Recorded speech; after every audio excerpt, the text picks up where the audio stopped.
What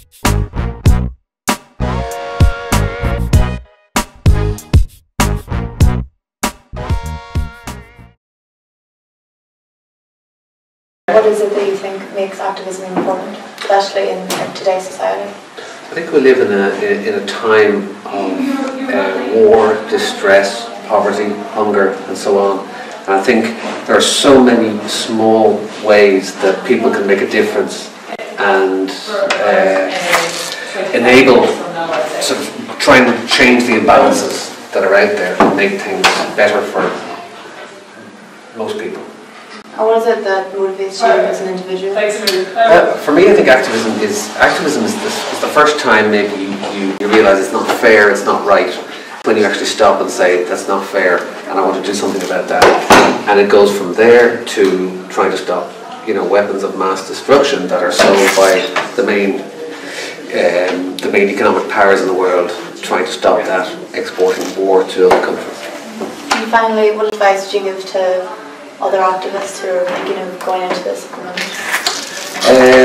moment? Research, know your subject, be passionate, do something you're passionate about.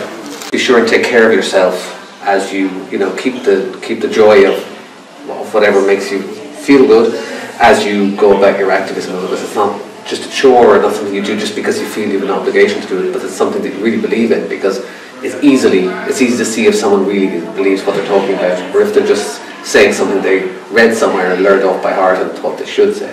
So it's sort of like be true to what you really feel.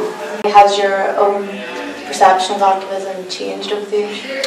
Yeah, I suppose in the early years it's changed as much as I've changed, which is that as you spend more time, when you go through your 20s and 30s and then reach your 40s, you start to look at things in a much more holistic way, and you're slower to jump down people's throats about their opinions. You come to understand why people hold the opinions they have, and that there's a very deep conditioning that comes about through peers, through church, through family, through schools, and that it's quite a tough journey to sort of deprogram yourself and to unravel the conditioning you get from a very small age. And but at the same time, over the years,